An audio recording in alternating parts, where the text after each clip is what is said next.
السلام علیکم ناظرین، میں محمد اسلم حسین سیاست کی عالمی خبروں میں آپ سب کا استقبال کرتا ہوں۔ امریکہ، برطانیہ، فرانس اور جرمنی کی جانب سے عالمی ایٹمی توانائی ایجنسی کے بورڈ آف ڈائریکٹرز کے سامنے پیش کی گئی ایران مخالف قرارداد منظور کر لی گئی۔ اقوام متحدہ کے جوہری نگران ادارے نے تعاون نہ کرنے پر ایران کی مذمت کرتے ہوئے طویل گرما گرم بحث کے بعد قرارداد منظور کر لی۔ اقوام متحدہ وینا آفس میں روس کے مستقل نمائندے سفیر میخائل ایلیونوف نے اپنے social media account x per board of directors میں دیر سے ہوئی ووٹنگ کے حوالے سے ایک بیان جاری کیا۔ عالمی خبر رساں ادارے کے مطابق ایران کے خلاف پیش کی گئی قرارداد کی 19 رکن ممالک نے حمایت کی، جبکہ چین، روس اور برکینا فاسو نے مخالفت میں ووٹ دیا۔ علاوہ ازیں 12 ممالک نے رائے شماری میں حصہ نہ لے کر قرارداد کی نہ تو حمایت کی اور نہ ہی مخالفت میں ووٹ دیا۔ فیصلے کے متن میں اس بات پر زور دیا گیا کہ ایران کے جوہری پروگرام کے مکمل طور پر پرامن ہونے کو یقینی بنانے کے لیے ایجنسی کے جاری کام کی یقین دہانی کنٹرول معاہدے کو بالائے طاق رکھا گیا ہے۔ خیال رہے کہ یہ قرارداد اس وقت سامنے آئی ہے جب ایران کے بارے میں یہ ٹھوس اطلاعات سامنے آئی ہے کہ وہ جوہری ہتھیار تیار کر رہا ہے۔ امریکہ، برطانیہ اور فرانس نے ایران کے عدم تعاون پر تشویش کا اظہار کرتے ہوئے کہا کہ ہمیں ایٹمی ہتھیاروں کے پھیلاؤ کو روکنا ہوگا۔ واضح ہے کہ رواں سال جون میں بھی امریکہ، برطانیہ، جرمنی اور فرانس نے عالمی جوہری توانائی ایجنسی کے 35 ملکی بورڈ میں مذمتی تحریک پیش کی تھی۔ بین الاقوامی فوجداری عدالت نے غزہ میں جنگی جرائم کے ارتکاب پر اسرائیلی وزیراعظم بنیامین نتنیاہو اور سابق وزیر دفاع یوآف گالنٹ کے وارنٹ گرفتاری جاری کر دیے۔ عدالت نے کہا کہ اس بات پر یقین کرنے کے معقول بنیادیں موجود ہیں کہ نتنیاہو اور گالنٹ نے جرائم کا ارتکاب کیا تھا۔ ICC کا کہنا ہے کہ اسرائیل کے لیے ضروری نہیں کہ وہ عدالت کے دائرہ اختیار کو تسلیم کریں۔ عدالت نے کہا کہ یہ متاثرین اور ان کے اہل خانہ کے مفاد میں ہے کہ ان وارنٹ گرفتاری کا اعلان کیا جائے۔ ICC نے اعلان کیا کہ مبینہ جرائم میں قتل، ظلم اور دیگر غیر انسانی اقدامات شامل ہیں۔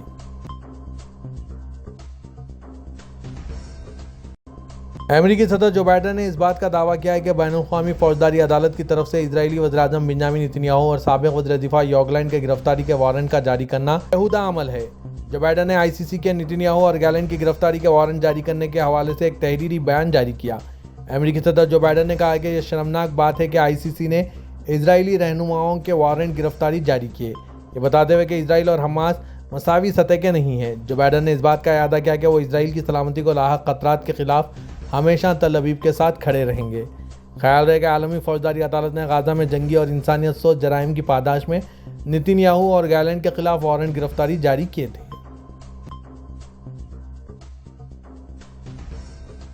اسرائیل اور اس کے اتحادیوں نے اسرائیلی وزیراعظم بنیامین نتنیاہو کے لیے گرفتاری کے وارنٹ جاری کرنے کے بین الاقوامی فوجداری عدالت کے فیصلے کی سخت مذمت کی ہے، حتیٰ کہ ترکی اور حقوق کے گروپوں نے بھی اس اقدام کا خیر مقدم کیا۔ عدالت نے اسرائیل کے سابق وزیر دفاع کے ساتھ ساتھ حماس کے فوجی سربراہ محمد دیف کے وارنٹ بھی جاری کیے۔ انہیں غزہ میں حماس کے خلاف اسرائیل کی جنگ میں انسانیت کے خلاف جرائم اور جنگی جرائم کے الزامات کے جواب میں جاری کیا گیا، جو عسکری پسند فلسطینی گروپ کے 7 اکتوبر 2023 کے حملے سے شروع ہوا تھا۔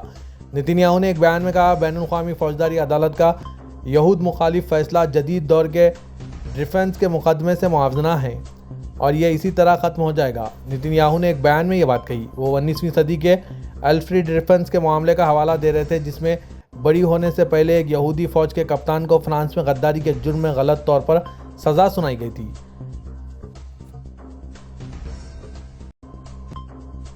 لبنان کے مشرق میں واقع بعلبیک کے مختلف علاقوں پر اسرائیلی فوج کے فضائی حملوں میں 47 افراد ہلاک اور 22 زخمی ہو گئے۔ بعلبیک ہرمل کے گورنر بشیر حسن نے social media platform X پر اپنے بیان میں اس بات پر زور دیا کہ خطے میں ایک انتہائی پرتشدد دن کا مشاہدہ ہوا ہے۔ انہوں نے بتایا کہ اسرائیلی فوج نے بعلبیک کے کئی علاقوں پر بمباری کی۔ ان حملوں میں 47 افراد ہلاک اور 22 زخمی ہوئے۔ انہوں نے بتایا کہ لاپتہ افراد کی تلاش کے لیے ملبے تلے تلاش اور بچاؤ کی کوششیں جاری ہے۔ جنوبی لبنان کے شہر سور پر اسرائیل کے حملوں میں نبیتیا شہر کی عمارت پر حملے میں 5 افراد ہلاک اور 4 زخمی ہو گئے۔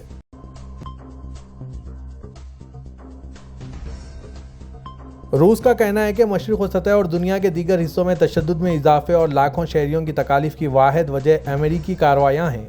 روسی وزارت خارجہ نے اقوام متحدہ کی سلامتی کونسل میں قرارداد کے مسودے کو امریکہ کے ویٹو کرنے کے حوالے سے ایک تحریری بیان دیا، جس میں غزہ کی پٹی میں فوری جنگ بندی، قیدیوں کی رہائی اور بھوک سے ہونے والی اموات کو روکنے کا مطالبہ کیا گیا تھا۔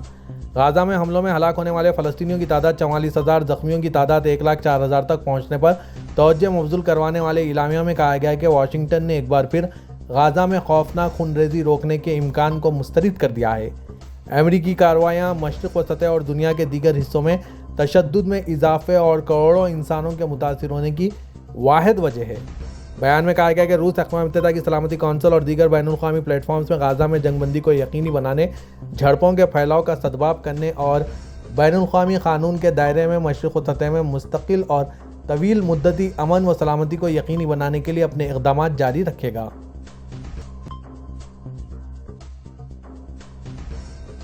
بٹ کوائن کی قیمت پہلی مرتبہ $1,00,000 کی بلند ترین سطح پر پہنچ گئی ہے، جبکہ دوسری جانب ریپبلکن پارٹی کے ڈونلڈ ٹرمپ کی جیت کے بعد امید کی جا رہی ہے کہ ان کی انتظامیہ کرپٹو کرنسی کے لیے سازگار ماحول پیدا کرے گی۔ رساں ادارے رویٹرز کے مطابق آج دنیا کی سب سے بڑی کرپٹو کرنسی بٹ کوائن امریکہ میں $98,000 سے $99,000 کے درمیان ٹریڈ کر رہی تھی، جبکہ کچھ وقت کے لیے $1,00,000 سے زیادہ کی قیمت پر بند ہونے کے قریب پہنچ گیا تھا۔ رواں سال بٹ کوائن کی قیمت میں دگنا اضافہ ہوا ہے اور ٹرمپ کے انتخابات جیتنے کے بعد سے گزشتہ 2 ہفتے میں اس کی قیمت 40% بڑھ گئی ہے۔ ڈونلڈ ٹرمپ نے اپنی مہم کے دوران کہا تھا کہ وہ امریکہ کو دنیا کا کرپٹو دارالحکومت بنائیں گے۔ کرپٹو کرنسی میں سرمایہ کاری کرنے والوں کے لیے نئی امید پیدا ہوئی ہے کہ ٹرمپ کے آنے سے سیکیورٹی اینڈ ایکسچینج کمیشن کی کڑی نگرانی سے چھٹکارا مل جائے گا۔ ڈونلڈ ٹرمپ نے کہا تھا کہ وہ ادارے کے چیئرمین گیری گینسلر کو عہدے سے ہٹا دیں گے۔ نومنتخب صدر کے قریبی ساتھی اور دنیا کے امیر ترین شخص ایلن مسک بھی کرپٹو کرنسی کے حامی ہیں۔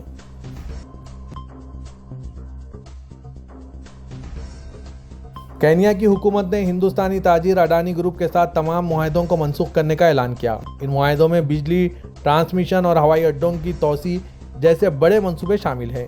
امریکہ میں ہندوستانی صنعت کار گوتم اڈانی سمیت 8 افراد پر اربوں روپے کے فراڈ کے الزامات کے بعد کینیا کی حکومت نے یہ فیصلہ کیا ہے۔ بی بی سی کی ایک رپورٹ کے مطابق کینیا کے صدر ولیم روٹو نے پارلیمنٹ سے خطاب میں کہا، ہماری حکومت شفافیت اور ایمانداری کے اصولوں پر کام کرتی ہے اور ایسے معاہدوں کو منظور نہیں کرے گی جو ملک کے امیج اور مفادات کے خلاف ہوں۔ انہوں نے کہا کہ ہم کوئی ایسا معاہدہ قبول نہیں کریں گے جو ہمارے ملک کی پالیسیوں اور اقدار کے خلاف ہو۔ کینیا کے صدر نے کہا، اپنے اتحادی ملک سے ہمیں جو معلومات موصول ہوئی، اس کے بعد میں نے وزارت ٹرانسپورٹ اور وزارت توانائی پیٹرولیم سے متعلقہ ایجنسیوں کو ہدایت دی ہے کہ وہ JKI ہوائی اڈے کی توسیع سے متعلق معاہدے کو فوری طور پر منسوخ کر دیں۔ سعودی ڈاکٹروں کو ایک ایسے رجحان کا سامنا کرنا پڑا ہے جو پیشہ ورانہ اخلاقیات کی حدود سے باہر نکل کر ان کی شخصیتوں کو غلط اشتہارات میں استعمال کرنے کی طرف لے جا رہا ہے۔ لوگوں نے مصنوعی ذہانت کا استعمال کرتے ہوئے ان ڈاکٹروں کی آوازوں کا استعمال کیا ہے۔ ڈاکٹروں نے بیوٹی پروڈکٹس کی تشہیر میں سنائی دینے والی اپنی آوازوں کو جعلی قرار دیا۔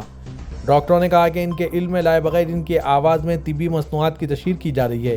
یہ رجحان اس دور میں مریضوں کی حفاظت اور صحت سے متعلق معلومات کی ساکھ کے لیے خطرہ کی نمائندگی کرتا ہے۔ یہ رجحان سوشل میڈیا پر تیزی سے بڑھ رہا ہے۔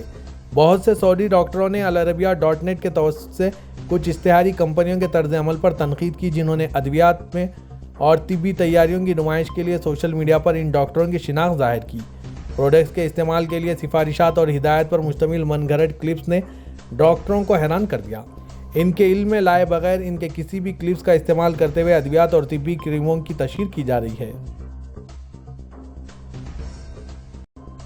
سعودی پبلک انویسٹمنٹ فنڈ کی ملکیتی کمپنی تراش المدینہ نے کھجور سے تیار کردہ مشروب میلاف کولا لانچ کرنے کی تیاری مکمل کر لی۔ اقتصادیہ اخبار کے مطابق ریاض میں جاری کھجور میلے میں نئے ڈرنک کا تعارف کرایا گیا۔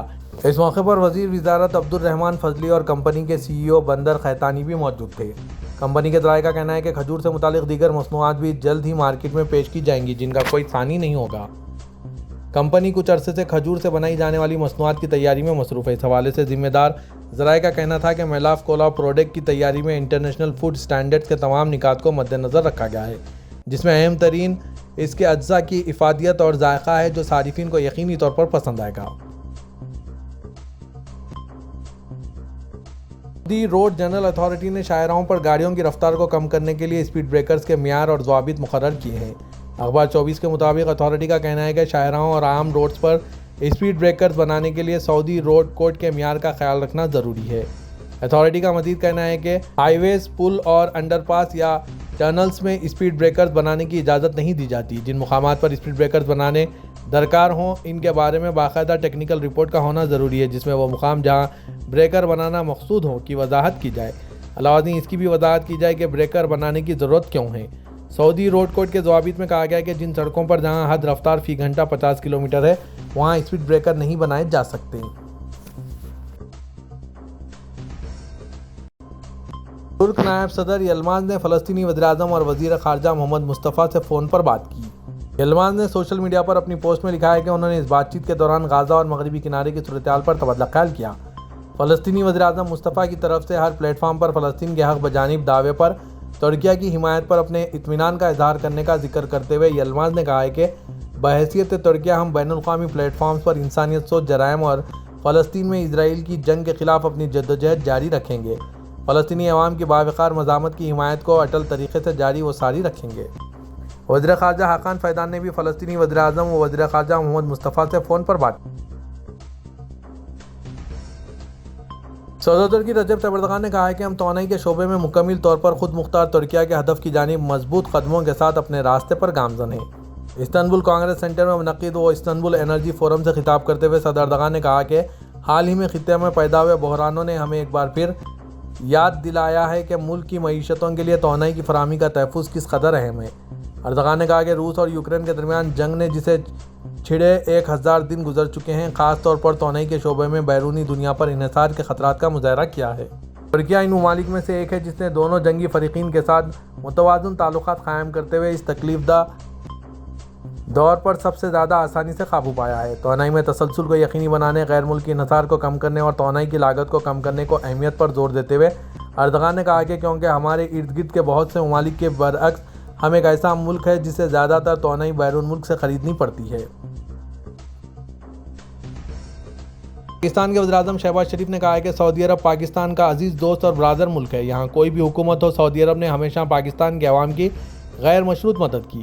وزیراعظم پاکستان شہباز شریف نے آج جمعے کو تونسا میں کچھ کینال کی بحالی کے منصوبے کی افتتاحی تقریب سے خطاب کرتے ہوئے کہا کہ سعودی عرب نے 77 سال میں کبھی پاکستان سے بدلے میں کوئی مطالبہ نہیں کیا، بلکہ انہوں نے ہمیشہ ہمارے لیے اپنے دروازے کھلے رکھے ہیں۔ وزیراعظم پاکستان نے ایک متنازع دعوے کی جانب اشارہ کرتے ہوئے کہا کہ سعودی عرب سے متعلق جو بیان دیا گیا وہ ملک دشمنی ہے۔